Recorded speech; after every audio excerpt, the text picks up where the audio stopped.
A report by the International Labour Organization found flexible working hours, such as those introduced during the pandemic, can bring benefits for economies, businesses and workers.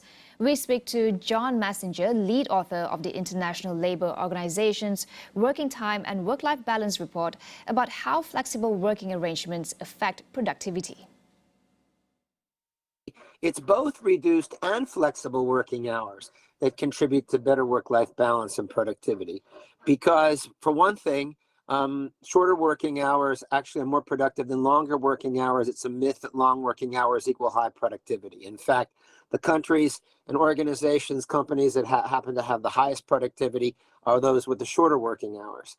And longer working hours are associated with lower productivity. In addition to that, more flexible working arrangements that enable workers to be able to organize their work schedules in line with their personal needs provide them with a better work-life balance, which in turn provides companies with benefits. Why? Because of something we call reciprocity.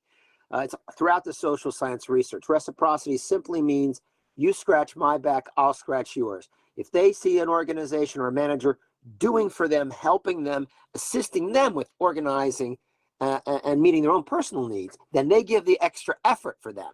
Also, it also cuts down on things like absenteeism and turnover as well. To ensure productivity levels remain optimal in the long run, John recommends a results-based approach to measuring workers' output instead of the traditional hours spent doing work.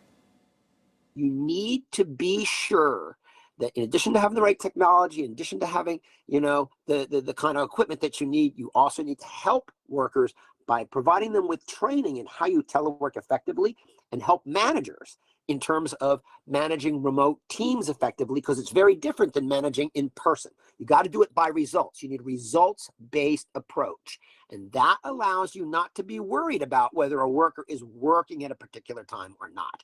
You don't judge them based on the number of hours they're working or when they're working. You judge them based on their results. If you have a clear management by results strategy, and if you have a work plan with specific deliverables, you judge them based on that, and that is how you can manage effectively. But you have to, as I said, also have a framework, some kind of legal, regulatory framework, or at least at company level, very clear rules, and that should include specific disconnection practices where you disconnect between working days, on weekends, and also on holiday periods to ensure that workers have time for rest and to basically recharge their batteries, and also for their personal lives. And that in turn will benefit businesses because they'll be more productive, because they won't be so fatigued.